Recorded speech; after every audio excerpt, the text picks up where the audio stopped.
Perhaps Vegas in 2025 will no longer operate under the old motto, "If you work hard enough, you'll make it." Because those who once dedicated their lives to working hard for big wins here are now sleeping on the sidewalks. In just a few years, Vegas has become a prime example of the disconnect between income and the cost of living in America. Rental prices have skyrocketed, wages have stagnated, while tips, the lifeblood of hundreds of thousands of service workers, have been increasingly reduced. Many people, even though they still have jobs, receive regular salaries and work hard every day, still cannot afford to pay rent for an apartment because the average price has far exceeded their ability to pay.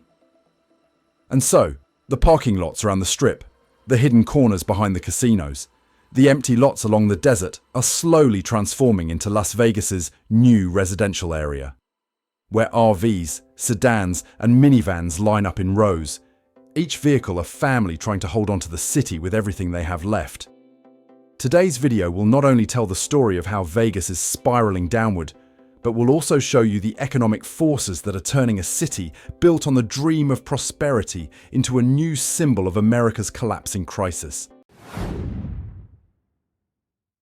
When people think of the desert, they often think of barrenness, desolation, and a lack of life. But amidst that harsh landscape, Las Vegas was once a brilliant exception. This city is not only a promised land for tourists, but also a place that holds the hopes of hundreds of thousands of workers.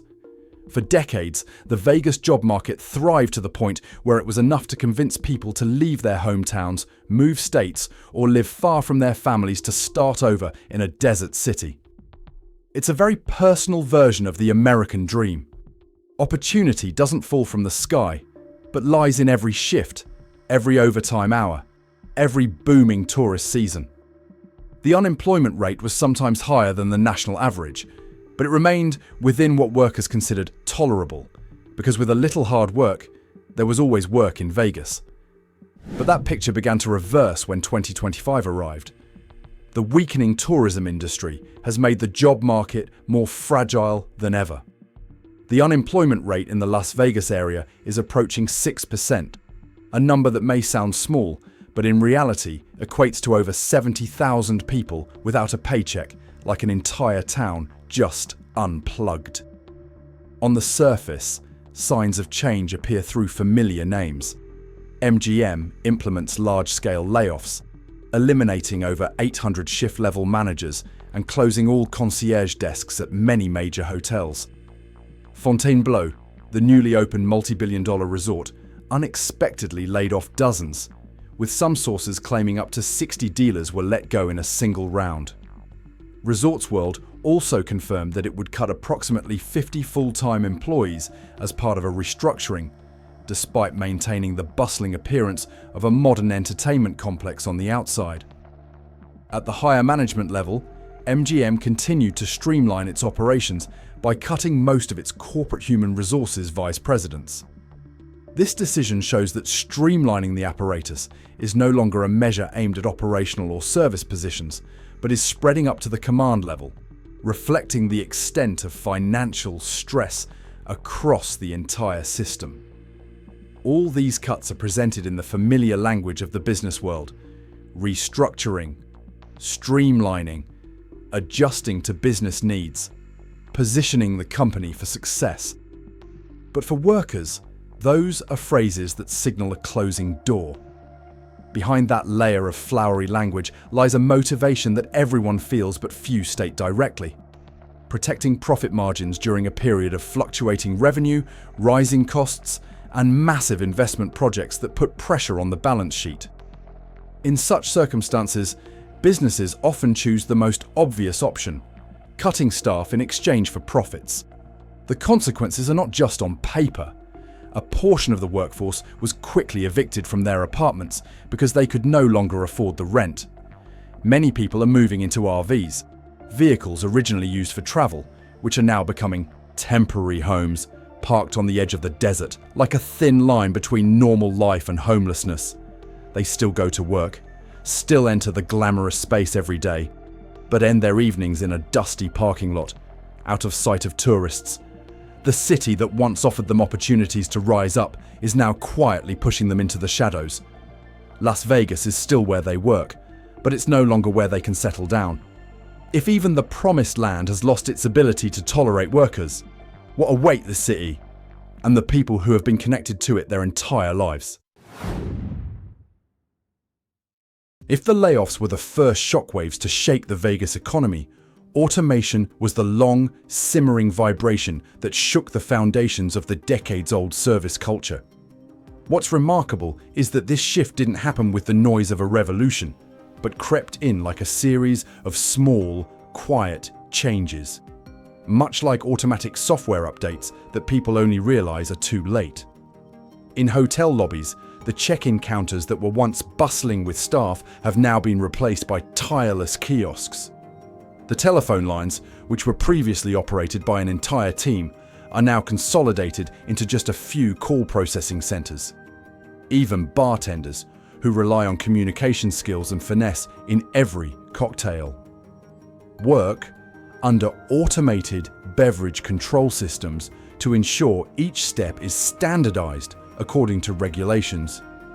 Each position disappeared in an orderly fashion, like small light bulbs gradually turning off on a giant neon sign. Jobs that were once based on human interaction, asking questions, chatting, handling customer emotions, were the soul of Vegas, but are now gradually being confined to preset procedures. The culture of reading the customer that older generations of workers considered a professional secret suddenly became a skill that is no longer highly valued. For them, it was like losing their own language they had used for half a lifetime, something that couldn't be transferred through a few training sessions. At the same time, the nature of service work is also changing. From a profession based on emotion and finesse, it was reduced to a series of measurable tasks: response speed, positive rating percentage, number of transactions per hour. Automated evaluation systems turn careers into a matrix of numbers. Many employees describe feeling dehumanized, as if they are no longer seen as human beings, but merely as a unit of resources in a cost optimization spreadsheet. Automation creates a difficult-to-fill gap for the middle-aged generation. Stable jobs are declining faster than they can learn new trades. Beside Vegas, the labor market also isn't expanding enough to absorb the group of people who are both older and lack technological skills. The rapid pace of change not only shook their careers, but also stripped them of the sense of security that had been the spiritual foundation of a lifetime of work. Once they lose work hours or have their income cut, the financial spiral pulls them down very quickly. Income shortages led to overdue rent. Being overdue meant having to leave the apartment. Leaving home meant moving into a dilapidated RV parked on the outskirts of the city, and then finding temporary work to scrape by for a few more months. Automation doesn't just take away jobs, it collapses the very roof, stability, and sometimes the self-esteem that sustained them for years. But the deeper meaning of this replacement goes far beyond the economic sphere. It impacts the very identity of Vegas, a city once built on genuine smiles, genuine well-wishers, and the little stories employees told guests during each shift. As humans are gradually pushed aside and algorithms take over, the question isn't just who will keep their jobs, but also, what kind of city will Vegas become when the human element is no longer the foundation? And that's also the concern of many families struggling during this turbulent period. When work is no longer sustainable, all worries ultimately converge on a single point. Will they be able to keep a roof over their heads in a city with an ever-escalating cost of living? When work becomes precarious, things that seemed small in life begin to swell into burdens. What's been happening in Las Vegas in recent years isn't a temporary shock, but a series of ongoing changes that have eroded the incomes of thousands of workers month after month. While wages decreased due to reduced hours, lost tips, or having to switch to temporary work, the cost of living increased in the exact opposite direction. Rental prices far outpace income growth. Electricity prices, water prices, and food prices are all inching up little by little. But combined, they create a pressure that even those who have worked in the industry for over 20 years are struggling with. Many expenses that were once considered normal, a high electricity bill in the summer, fixing the car to get to work, or buying a few extra bags of groceries, are now enough to break the budget for the entire month. When the labour market is unstable and incomes are uneven, every financial decision becomes a gamble where the losses seem to be increasingly large. Many families describe their lives as walking on thin ice, where just one unexpected expense, a doctor's visit, a week of reduced working hours, is enough to plunge them into crisis. Prolonged inflation in essential sectors is pushing the basic cost of living beyond the affordability of wage earners. The average rent in Las Vegas has increased much faster than the median wage, pushing tens of thousands of families with incomes below the median out of the housing market they were once able to afford.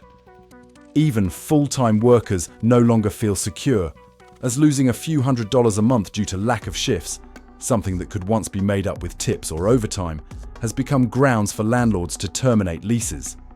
In many families, pressure builds up like a chain reaction. Losing 8 hours of work means a loss of $20.80. Reduced income leads to late rent. Late rent leads to warnings. Warnings lead to having to leave home and find cheaper accommodation. Everything happened quietly, but quickly enough to draw people into a difficult-to-escape vortex. In those circumstances, the ability to maintain a stable life becomes so fragile that many people are forced to consider extreme alternatives, not because they want to, but because they have no other choice. As essential expenses escalate, workers lose a sense of control over their own lives. The city they once believed they could survive in just by working hard has now become a place where each passing month feels like a new challenge, whether they still have the ability to stay. And for many families, the answer is increasingly leaning toward no. How long can a society survive if those holding essential jobs, servers, housekeepers, security, personnel, drivers, cannot afford housing within the city they serve? What happens when the standard of living doesn't decrease, but people's purchasing power plummets year after year? The gap between costs and income is widening. And it was in that void that a new, low-level, temporary form of housing, but one that was spreading around the Vegas Valley like a warning, began to emerge on an unprecedented scale. As housing costs become unaffordable for tens of thousands of workers, many families are reaching a crossroads they never imagined before. They didn't leave Las Vegas. They didn't quit their profession. They simply got into the car.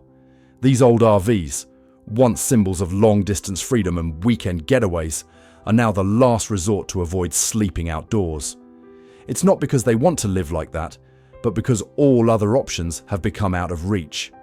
Across the parking lots on the outskirts of the city, an informal network of residents is gradually forming.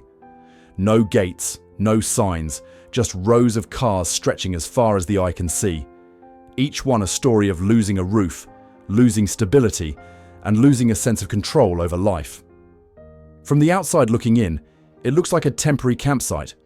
But for those who live there, it's the only place they can retreat to protect what's left, their jobs, their children, and a sliver of hope that things will get better. For most of them, Vegas is still a place of work. They park their RV right on the edge of the city, near bus routes and major roads, so they could continue to pick up shifts at casinos or restaurants. It was a remarkable effort to stay put, not quitting their profession, not leaving the city, not giving up. But every night, as the desert temperature changed suddenly, as the wind battered the thin walls of the vehicle, they all felt clearly that this mobile home was not a place for a family, especially for the elderly or young children. Living conditions in an RV are risky. Electricity relies on a small generator. Water must be filled by the jug. Summer heat can reach dangerous levels. Just one broken device or a week without fuel for the generator, and all daily activities are immediately disrupted. Not a few people describe living in an RV in the desert as holding a torn umbrella. It provides some shelter, but can't withstand a long storm. The increasing presence of RV homelessness exposes a stark reality. The gap between the cost of living and income levels has widened to the point where no housing solution can keep up. Places that were once considered affordable are no longer viable. Even the rental assistance program, designed for low-income groups, wasn't fast enough to stop the market's downward slide. The RV thus became the last lifeline, even though everyone knew it couldn't keep them afloat forever.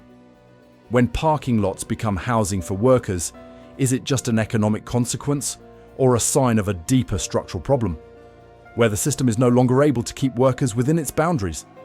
And how long can a city function if its service workforce has to live outside the boundaries of the formal housing market? Those questions became even more burdensome as Vegas, the city they were trying to hold on to, was experiencing a decline right in its center. Las Vegas, in the memories of millions of Americans, has always been a symbol of excitement.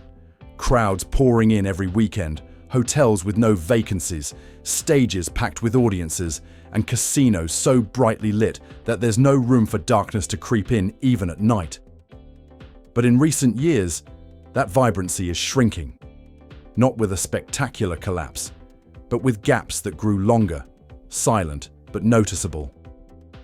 The number of visitors to Vegas has plummeted, leading to a simultaneous nosedive in revenue for hotels, restaurants, and casinos. The massive entertainment complexes once expected to lead the post-pandemic recovery are now deserted even during peak season. There are hotel lobbies where you used to hear the sound of rolling suitcases like a downpour, but now only the sound of solitary heels echoes on the wide stone floor.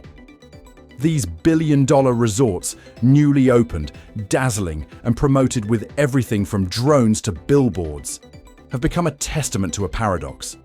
They are beautiful, but they have no guests. When business is slow, the consequences ripple down to each worker. Those who still have jobs are also facing reduced working hours, lower tips, and a decrease in the income that was once the mainstay of their families. A shift being cut isn't just a few hours. For many, it's a week's worth of gas money or summer electricity bills. And as time clocks became less frequently swiped, they were pushed deeper into a cycle of income shortage, a cycle that began with layoffs but was fueled by the very lack of customers. That impact doesn't stop at hotels and casinos. Supporting industries, taxis, ride shares, event logistics, sanitation departments, theatres are all directly affected when the flow of tourists dwindles. An elderly taxi driver described that there were days he drove all morning and only got 2 fares, something that previously only happened on Christmas Eve or rare desert rain days. Industry conglomerates, already burdened with significant debt from previous expansion periods, are forced to continue cutting costs to keep their financial statements afloat. This creates a familiar cycle. Staff cuts weaken services. Weak services lead to fewer customers. Fewer customers result in lost revenue, and lost revenue becomes a reason for deeper cuts. Neither side has enough strength to lift the city. Both supply and demand are weakening simultaneously. Looking at the big picture, Vegas is like a stage that's still lit, but the audience seats are getting emptier. The city, once thriving on its crowds, vibrancy, and steady stream of income from tourists, now faces a fundamental question. How can a city built to serve millions survive when its main tourist flow silently dries up? And perhaps more bitterly, is Vegas on the brink of having to redefine its target customer base to survive? Human faith never collapses in an instant. It's cracking bit by bit, from small changes in daily life to the erosion of values that were once the foundation of a community. For many middle-aged residents of Las Vegas, those who lived through the city's more accessible, open, and opportunity-filled era, that feeling is now more familiar than ever. They're no longer sure they belong here. More and more people are expressing that Vegas has become a city no longer meant for the working class.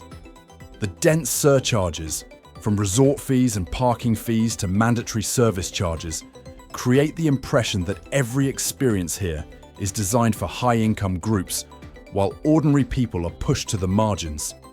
Older tourists, who once saw Vegas as a place to recapture some of their youthful joy, now have to be cautious with every expense. Even a weekend getaway, which was once completely within reach, has become a luxury. But what's more heartbreaking than anything else is the feeling of losing friendliness. Vegas of the previous decade used to give people the feeling that everyone is welcome, from those playing a few dollars on slot machines to those spending thousands at the baccarat tables.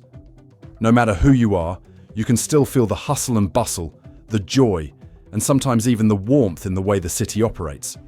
However, many elderly people today admit that they no longer find that kind of joy.